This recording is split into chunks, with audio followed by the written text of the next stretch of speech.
Chapter 12, Throw a Lifeline. He has come to the aid of his servant Israel, remembering his mercy, just as he promised to our ancestors, to Abraham and to Abraham's descendants forever. Luke 1:54 through 55. And Luke 1:68 says, Bless the Lord God of Israel, because he has come to help and has delivered his people. One evening, a student at our English as a second language class came up clearly in pain.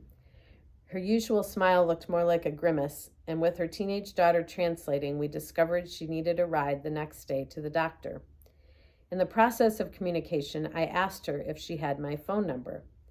She opened her purse, which held very little, extracted a small notebook, and pulled from it a folded-up blue piece of paper, which I had written my name and number on several weeks before.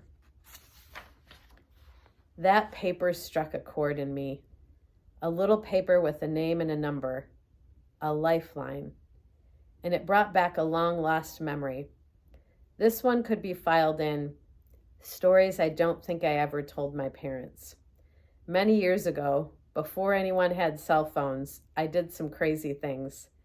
Several of them during the 4 short months I spent in Washington, D.C. as a senior in college, living in a 2-bedroom apartment with 5 other girls. Being an introvert, I scheduled a weekend away at a retreat center outside of the city. Carless and cash-strapped, I took the metro as far as I could, but then needed to hail a taxi. None of the taxi drivers wanted to take me as far as I needed to go. They talked amongst themselves until one man finally volunteered. As we drove, we talked. When he dropped me off, he wrote on a card his name and home phone number and told me to call him when I was ready to return home. I carefully stashed that little card, fully intending not to use it, but keeping it just in case. Sunday evening rolled around and I needed to get back. The train only ran so late on the weekends, and I couldn't get a hold of the retreat center director. Feeling trapped out in the middle of nowhere, worried I would miss the last train, I pulled out the little card. I had a name and phone number on a little piece of paper, a lifeline. I called the taxi driver and he came. He didn't just drive me to the metro station. He drove me an hour one way into the city. He called me an angel and offered to take me out to dinner. I couldn't tell whether he was being flirtatious or just admired my work with the homeless at the time. And for all the single women and freaked out parents currently reading, I assure you, I was devising several self-defense plans. Now, however, I have a much better understanding of hospitality in Middle Eastern culture, and I think this Arabic man served me in a culturally appropriate way. Regardless, he was my lifeline. Lifelines are meant to be employed. They are the means through which we save one another. Jesus offers ultimate salvation, but he uses his church to offer daily lifelines to one another. These lifelines come in as many different forms as there are people. The important thing is for others to know they're available and that we're willing to use them when the need arises. My parents used to say that God was looking for fat people. F, faithful, A, available, and T, teachable. Lifelines are the gifts of grace we give to another person that offer opportunities and a way out. One of the daily privileges that many of us take for granted is access to easy transportation.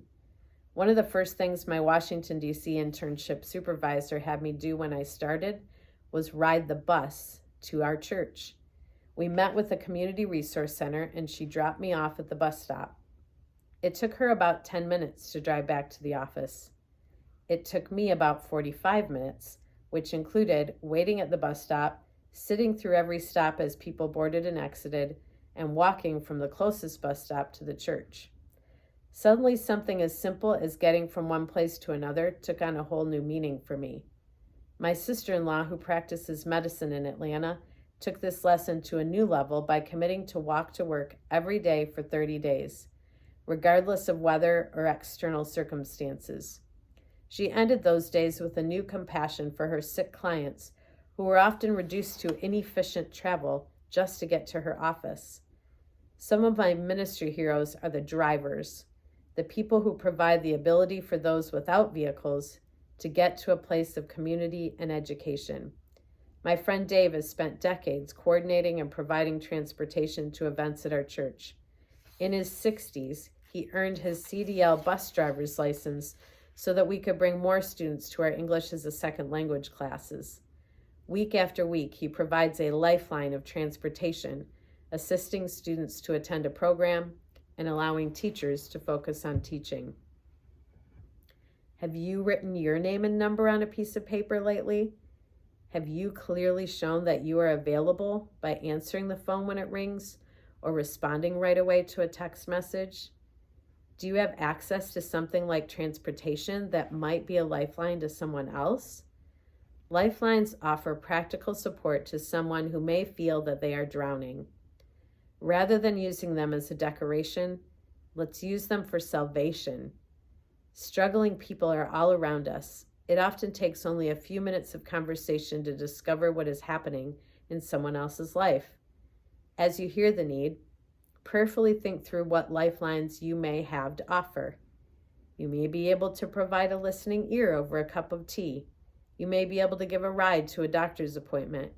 You may have a fix-it skill to be used at someone else's home. You may know a community resource that someone else does not know exists.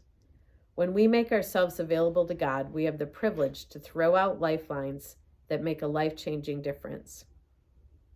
3 things. Share about a time someone offered a lifeline to you and what kind of difference it made in your life.